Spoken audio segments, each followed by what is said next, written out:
Okay, hey, looky here. We went to the storage and I found the box that my Bibles are in, and so it's the first time in a long time I've used print and paper Bible instead of the electronic version I've got on my phone. I don't think this pleases God more or less, but I like the sensation, I have to admit, of turning the pages physically. And so, okay, anyway. Well, we last time looked at the second of the three recorded temptations that Jesus faced with Satan in the wilderness, Judean wilderness. And first one, I know, I got to do this for me, whether you need the review or not. First one, turn the stones into bread. After 40 days without anything to eat, he was hungry. So, you know, don't miss this. I often forget it. But Satan, he he is looking for environmental cues and emotional cues to launch his attacks of temptation. And he did with Jesus, and he does with us. And Jesus says, no, man doesn't live by bread alone, but by every word that proceeds from the mouth of God. You know, he battled him with the scriptures. Okay, second temptation. Takes him to the pinnacle of the temple, the very highest point of the temple, and says, just throw yourself off. I mean, now reading between the lines, I'm boy, I have to be careful because I don't like putting words in Jesus' mouth or in adding to or taking from Scripture. But I think one of the points that the devil was making is, hey, make yourself known. What? Hey, come on now. A big splash would do you good. And Jesus says, no. Don't put the Lord your God to the test. Well, you know, when the devil tossed out this temptation, he didn't just do it as here's an appeal to the popularity thing and all of that. He also adds to it a quotation from the book of Psalms, that the angels will bear you up so that you won't even bruise your foot on a stone.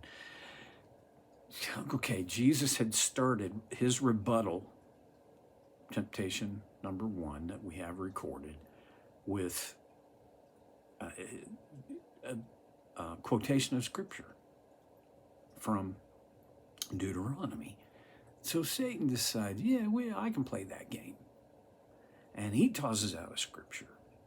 And then Jesus comes back again with another. It's like, okay, you got a trump card. Here's a bigger trump.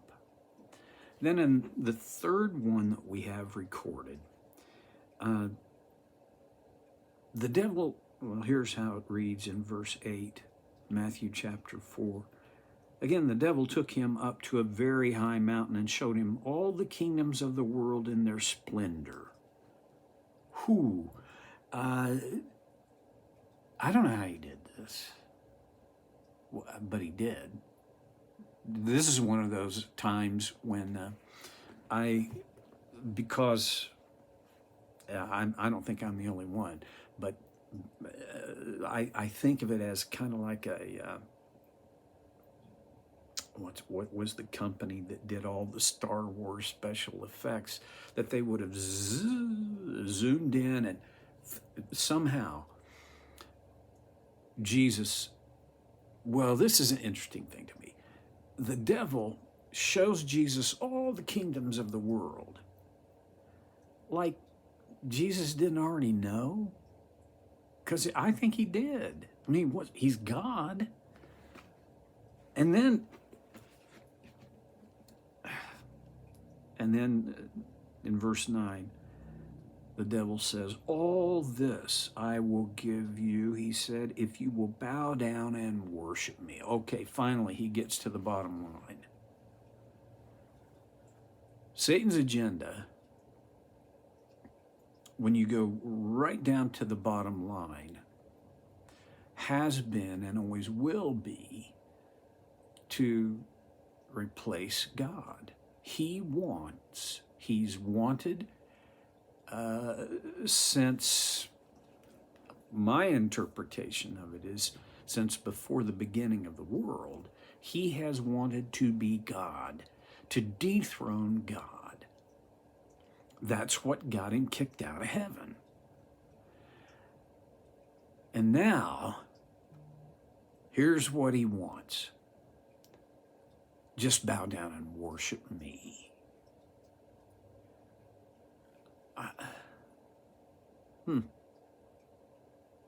Doesn't he kind of do that for men and women today, for you and me? Now, I don't think any of us have literally bowed down and worshiped him. I don't think any of us want to, ever. But I wonder if sometimes I let him get in my head, and sometimes I don't worship him, but I sometimes do. And I know this is kind of taking it to an extreme, but I think sometimes I worship my own desires, which basically comes down to I worship me. There's a very thin line of distinction between worshiping me and worshiping the devil. And here's the line. The only one who deserves worship is the Lord our God. All right. Well, you would expect Jesus is, and you already know this. I mean, this is not the first time you've come across this passage. Jesus said to him in verse 10, away from me, Satan. And that doesn't quite capture the intensity of that statement. Now, I'm using the New International Version of the Bible, and it has an exclamation point at the end of that sentence. A couple of quick things here. This was translated from Greek, all right? Greek doesn't have punctuation at all. The English punctuation has to be interpreted into the translation. So the exclamation point comes from the strength of this wording. It's not like Jesus said, away from me, Satan. No, I mean, this is like, I don't know exactly. I mean, the words in English don't have to change, but the tone is, it is very severe. Otherwise, there'd be no reason to have an exclamation point at the end. Well, away from me, Satan. Two quick things. Jesus wasn't just saying, hey, give it up. And he wasn't saying, you're not going to get me. He said, get out. Leave me. Leave me alone. And the second thing is, Jesus was not unaware who this was. Calls him out by name. And this is the first of these three recorded temptations where Jesus identifies him. And then he says, for it is written, worship the Lord your God and serve him only. Yep, That's the bottom line. We get similar kinds of temptations tossed, and this connects with what I said when I mentioned that sometimes I worship me. There are times when I become my own God, when I want what I want. Is it a sin to have desires? No, of course not. But when I have desires, I must. It's not like I have this choice. No, I must. Capital M, capital U, capital S, capital T. I must filter those desires through the grid of God's design as I understand it.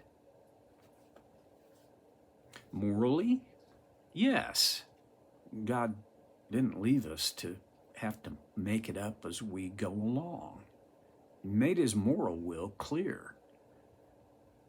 I don't know what maybe I'd say the most concise, easiest to reference come from Exodus chapter 20, the 10 Commandments, and they are the skeletal structure of God's moral will, his moral design. If it doesn't fit there, then my answer has to be no. Now, it would be great if all of life was so black and white that I could know. I mean, boom, there would be, okay.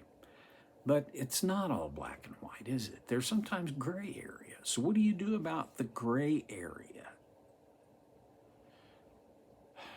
Well, I don't have a simple formula. I don't have an XYZ step-by-step model for dealing with the life in the gray. But I do know this much. God doesn't want to hide his design, his will, from us. And he wants us to know his will and know it well enough and in terms that we understand enough to be able to live within that design. And it begins here, just like the 10 Commandments begin with, "You shall have no other gods before me." And Jesus' words, "Worship the Lord your God and serve him only." It begins with a realization in the negative, I'm not God. And a significant aspect of that is, since I'm not God, then I need to seek the one who is. He deserves my worship. He deserves my obedience.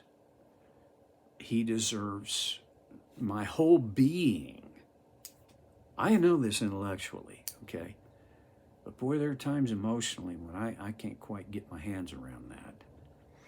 And because sometimes my desires are so overwhelming, I bypass reality. God deserves my worship. God deserves my obedience. Worship the Lord your God and serve him only.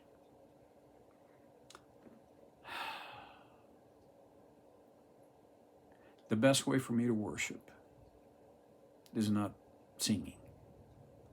That is a way, and can be a good way, although I've already done many a rant on my my views of contemporary worship music. But I will say, worshiping, the finest form of worship for me is organizing my life around what I understand of God's design and living intentionally in His presence, in His grace. And I move into that and out of it through the course of the day. But I think God totally gets that. All right, well, there you have it. My ideas on the 3 recorded temptations of Jesus. I've no doubt that there were others, but these are the 3 that John records for us.